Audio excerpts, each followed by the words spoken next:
ಸಂಸತ್ನಲ್ಲಿ ನಡೆದ ಘಟನೆ ಇಡೀ ದೇಶವನ್ನ ಬೆಚ್ಚಿ ಬೀಳಿಸಿದೆ. ಈ ಬಗ್ಗೆ ಮಾತಾಡಲಿಕ್ಕೆ ಮಾಜಿ ಶಾಸಕರಂತ ಡಾಕ್ಟರ್ ಯತೀಂದ್ರ ಸಿದ್ದರಾಮಯ್ಯ ನಮ್ಮ ಜೊತೆಗಿದ್ದಾರೆ. ಸರ್, ಇಡೀ ದೇಶವನ್ನೇ ಬೆಚ್ಚಿ ಬೀಳಿಸುವಂತಹ ಭದ್ರತಾ ವೈಫಲ್ಯ ನಡೆದಂತಹ ಘಟನೆ ಸಂಸತ್ನಲ್ಲಾಗಿದೆ.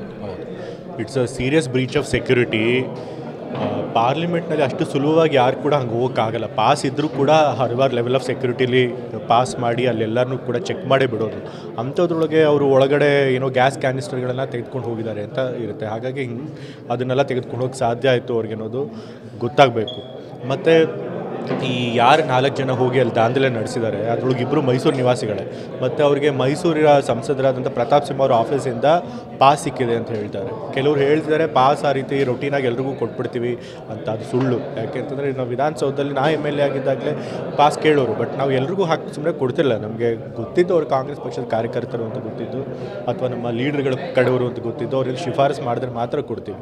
ಇಲ್ಲ ಯಾರಾದರೂ ಸ್ಕೂಲು ಅಥವಾ ಆ ರೀತಿ ಸಂಸ್ಥೆಗಳಿದ್ದರೆ ಅದು ಬ್ಯಾಕ್ಗ್ರೌಂಡ್ ಚೆಕ್ ಮಾಡಿ ಅದಕ್ಕೆ ಏನು ಪ್ರೊಸೀಜರ್ ಇದೆ ಅದನ್ನು ನೋಡೇ ಮಾಡ್ತೀವಿ. ಸೊ ಹಾಗಾಗಿ ರೊಟೀನಾಗಿ ಯಾರಿಗೂ ಆ ರೀತಿ ಪಾಸ್ ಕೊಡೋದಿಲ್ಲ. ಅವ್ರಿಗೆ ಈಗ ಸಂಸದರಿಗೆ ಏನಿದ್ದಾರೆ ಅವ್ರಿಗೆ ಪರಿಚಿತರೆ, ಅವರು ಬಹಳ ದಿವಸಗಳಿಂದ ಅವ್ರು ಪರಿಚಯ ಇರೋವಂಥವ್ರು. ಸೊ ಅವ್ರಿಗೆ ಕೆಲವರು ಹೇಳ್ತಿದ್ದಾರೆ ಅವ್ರಿಗೆ ಕೆಲಸ ಮಾಡೋರು ಕೂಡ ಅವ್ರು ಸೋಷಿಯಲ್ ಮೀಡಿಯಾದಲ್ಲಿ ಕೆಲಸ ಕೂಡ ಮಾಡ್ತಿದ್ರು ಅಂತೇಳಿ. ಅದೆಷ್ಟು ನಿಜ ಸುಳ್ಳು ಗೊತ್ತಿಲ್ಲ, ಬಟ್ ಒಂದಂತೂ ಸತ್ಯ ಅವ್ರಿಗೆ ಬಹಳ ದೀರ್ಘಕಾಲದಿಂದ ಪರಿಚಿತ ಇರೋರು ಅವರು ಅಂತ. ಸೊ ಹಾಗಾಗಿ ಅವ್ರಿಗೆ ಗೊತ್ತಿದ್ದೇ ಪಾಸ್ ಕೊಟ್ಟಿದ್ದಾರೆ. ಸೊ ಅವ್ರಿಗೆ ಗೊತ್ತಿದ್ದೇ ಪಾಸ್ ಕೊಟ್ಟ ಮೇಲೆ, ಅದು ಅಷ್ಟು ಪರಿಚಯ ಇರೋರು ಇದ್ಮೇಲೆ ಅವ್ರಿಗೆ ಇದೆಲ್ಲ ಮಾಡ್ತಾರೆ ಅಂತ ಇದ್ಮೇಲೆ, ಸೊ ಇದಕ್ಕೆ ಹೊಣೆಗಾರರು ನೇರ ಸಂಸದರೇ ಆಗ್ತಾರೆ. ಸೊ ಹಾಗಾಗಿ ಅವ್ರ ಮೇಲೆ ಕ್ರಮ ತೆಗೆದುಕೋಬೇಕು. ಮತ್ತು ಅವ್ರು ಯಾವ ಉದ್ದೇಶದಿಂದ ಇದು ಮಾಡಿದ್ರು ಅಂತ ಗೊತ್ತಾಗಬೇಕು. ಅವ್ರು ಏನೋ ಒಂದು ರಾಜಕೀಯ ಸಂದೇಶ ಕೊಡಬೇಕು ಅಂತಲೇ ಮಾಡಿದ್ದಾರೆ ಅಂತ ಮೇಲ್ನೋಟಕ್ಕೆ ಅನ್ನಿಸ್ತಾ ಇದೆ. ಹಾಗಾಗಿ ಇದ್ರ ಬಗ್ಗೆ ಸೀರಿಯಸ್ ಆಗಿ ತನಿಖೆ ಆಗಬೇಕು.